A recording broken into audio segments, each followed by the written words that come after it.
goes to war. Each day it records the courage and heroism of our troops in battle. But rarely do you see the camera and the men behind it who risk those same dangers to send back their stories and pictures. Cameramen are always on the job. In the air, out in the desert, and in the trenches, it's nothing new for them. In the last war, they set up their cameras 60 yards from the German front line.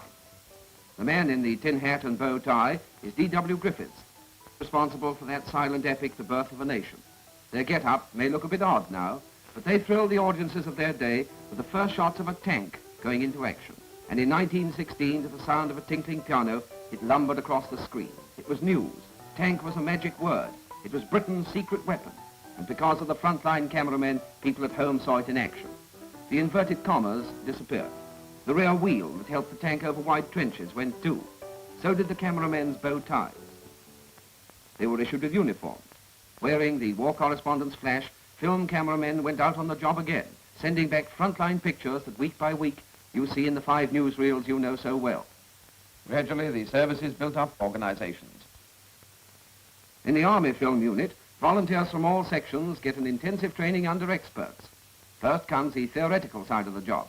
Then they're put through battle courses, where they practice taking pictures under actual fire, till they're passed out to join the hundreds of other forces cameramen who, with their newsreel colleagues, daily make a permanent record of the drama of the battlefront. This is the real thing. Side by side, they brought back the story of that great raid on Vargsa. Early morning saw the first combined operation by cameramen in this war, an historic occasion. In every kind of light they worked, at dusk and at dawn, from midnight to midday to bring back these perfect pictures. You're in the thick of the fight with our assault squads, as the cameraman finds what cover he can under a low wall. He contrasts the smoothness of a destroyer sailing on snow, it seems, with planes that melt the snow all round. Like the wireless operators, the cameraman's job is a highly specialized one. He must work a complicated camera and work it right with hell let loose around it. He comes face to face with the enemy in more senses than one. This sense of humor makes him film a Nazi notice forbidding photography before taking the pictures you've just seen. And they were taken by men like this. Sidney Bonnet of Gaumont British. Here he's on his way to film the Narvik raid. He was the first cameraman, by the way, to fly over Everest. A lot of thought and planning is required to get first-class pictures. The equipment's expensive and weighted to lug about in battle. Universal's Leslie Murray wipes bomb spray off his camera near Narvik. Here's Jim Gemmell in the front line during the Battle of Britain. This is the camera, and this is Ian Struthers using it to shoot the beaches of Sicily on that historic invasion morning. Douglas Hardy took one of the brilliant Malta convoy stories you saw. Edward Candy's story went down with his camera. He was reported missing too, but now he's fighting fit again. Universal's Frank Burnell changes film in his portable darkroom, the changing bag. Jack Cotter Sr., expert in aerial photography in the last war on this. Ashwood, 8th Army newsreel veteran. Charles Martin, off to France at the start of the war. Subsequently, he went to Dunkirk to record for history the miracle evacuation of 1940. Sergeant Ackland hits the headlines at home when he films the meeting of the American and 8th Armies in Tunisia. "Hello, Limey," they said. "How'd you do?" said his camera. The Army Film Unit was on the job throughout the campaign. They were in Sicily, too. Although you're never told who took the pictures, for headquarters use, each Army cameraman has a number board that identifies his film. As you can see, the cameramen are mostly sergeants. They go into action anywhere and any time, armed only with loaded film. Their gallantry is unquestioned. And here's the owner of that last board, Sergeant Wilson, on the job. General Montgomery knows the value of the cameraman's work. He spares time for a word with Terry Ashwood of Pathley, who wants pictures of one of our armored divisions in action. "That's the place for you," says Monty. And these are the pictures he got from inside one of our tanks bumping over the desert as the German anti-tank gunners tried to knock them out. Good change of position and complete lack of cover got him this, another of our tanks under heavy fire. Meet Jack Ramsden of Movieturn. His assignment is a daylight raid over occupied Europe. His main care is his camera. It's carefully and accurately fitted to the door of a flying fortress. It's covered with an electric blanket to prevent the motor freezing up. Every precaution is taken to ensure you're seeing good pictures. if the cameraman gets back. All set now except for his oxygen mask and heavy gloves, not easy to work in, but necessary at these terrific heights if he's to get pictures like bombs gone. Paramount's Jim Wright in another fortress takes up where the bomb aimer leaves off.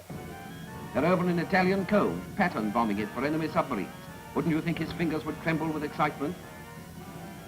The pictures are steady as a rock. Put yourself in the cameraman's place.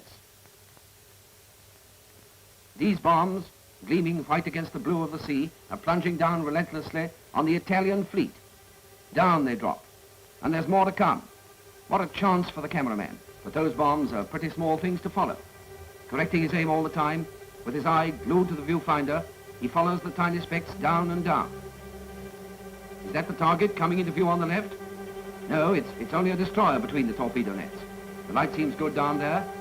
Now, what's this? Yes, there she is, one of the Littorio class. But where are those bombs? The camera pans again as the pilot banks. Target just in picture. And there go the bombs. Good work, bomb aimer, and good work, cameraman, too. There was no second chance for you on that job. Reconnaissance photographs confirmed the evidence of the film. The battleships were underwater at the stern. The cameraman nearly was on this convoy, but he kept his trigger finger going as he did when the camera bucked on the job at Malta, when it was shaken by mortar fire in Vargso, as shelling jolted it in the western desert, and one of our tanks blasting snipers out of Tunis rocked it. It swayed from the blasts of priests punching at the enemy. And in this landing craft changing over from sea to land at Sicily, the cameraman had only his camera to hang on to, but he kept it running. Despite violent evasive action over Essen, this RAF man focused steadily on the raging fires below. And then suddenly came the unexpected. 1,000,000 to 1 chance, and a 4,000-pound incendiary was hit by flak just as it left the plane. It burst into flames. The sudden glare outlined the aircraft, blinded its occupants.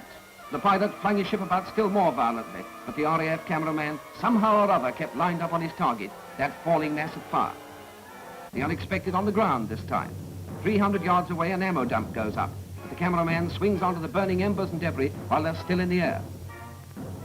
He dodges a windowsill to get this close up. Would you fancy calmly taking pictures in this rain of shrapnel? A bridge is mined in the Low Countries. The rubble drops nearer and nearer, but only the camera moves to record chunks of masonry falling at the feet of Charles Martin of Pathay.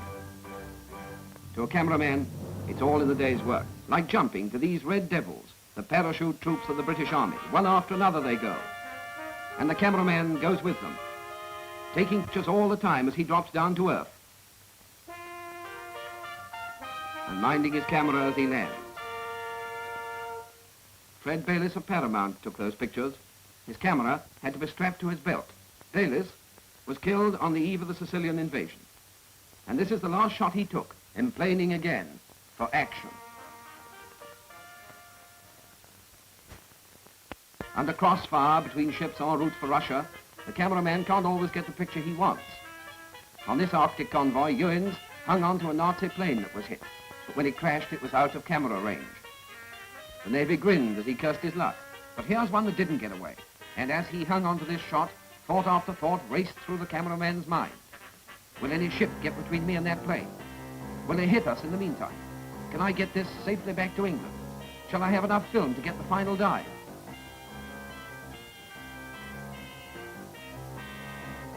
There was enough film. He got his picture. All was well, and to John Turner of Gaumont British, it was the shot of a lifetime. Meet Ronnie Noble of Universal News. He was taken prisoner in 1940, but before he was captured, he lined up his camera and got these remarkable shots of lorried infantry under fire. Our men stuck to it. So did Noble.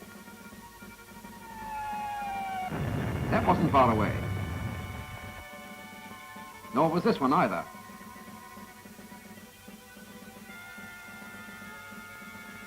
The driver of this camera car was killed.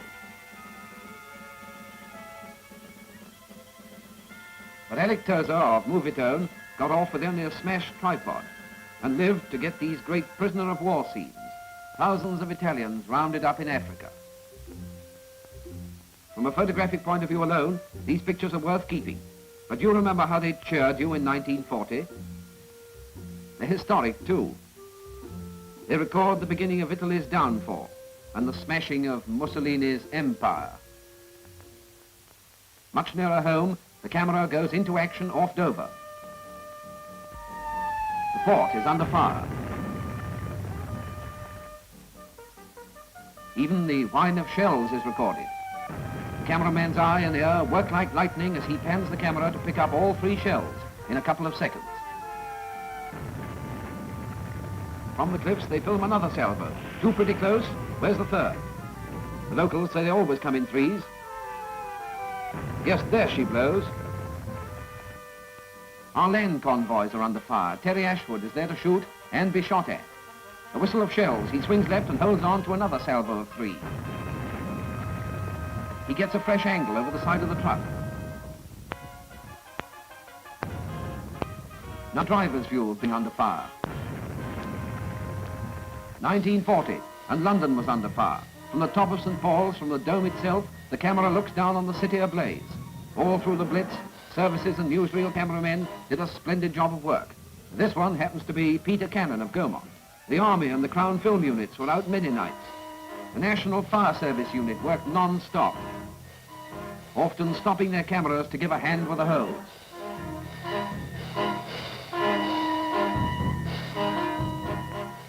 Wherever our armies have gone, the camera has been with them. It surprised these Nazis in West Africa, and this Hermann Goering youth in Tunisia. Depressed and disillusioned, he can't face the camera. But this man can. He faces it steadily, going to Dieppe in 1942. Equally steady behind the camera was Pathé's Jock Gemmell when he took this record of the action. The camera shows you both sides of the picture. It's not far off as a Spitfire crashes into the sea. And it's on the spot as the search for the pilot finds him still floating in his Mae West. With the Navy on the job, he's soon amongst friends again, a little dazed, but glad to be safe. He's surprised to see they've got everything on board, even the newsreel camera. Pilot in action meets cameraman in action. Howdy, pal. Okay, says Graham Thompson of Movietone. Eddie Edmonds is still on the job in this war, just as he was during 1914-1918. His camera is now a modern one. He doesn't have to keep turning the handle anymore, but there's still the same flair for a picture behind it. He might have taken this shot, for instance. 1915, and the Irish Guards are at Loos. An officer stops to look at the camera. Recognize him? He looks again. Who is he? You have one more chance as he walks back. It's General Alexander. Perhaps you know him better in 1943. And the camera is still with him. It was in Tunis, too. This lorry load of soldiers saw it. And as they craned towards it, they sent home a message that you can interpret for yourselves. The message of victory. They sent it in smiles and waves and cheers. And the people of Tunis joined in, giving the victory sign to the camera. This was new.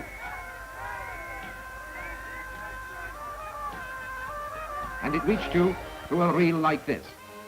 In all the theaters of war, regardless of danger, our cameramen are going into action. Each week, the result of their work goes through the laboratories.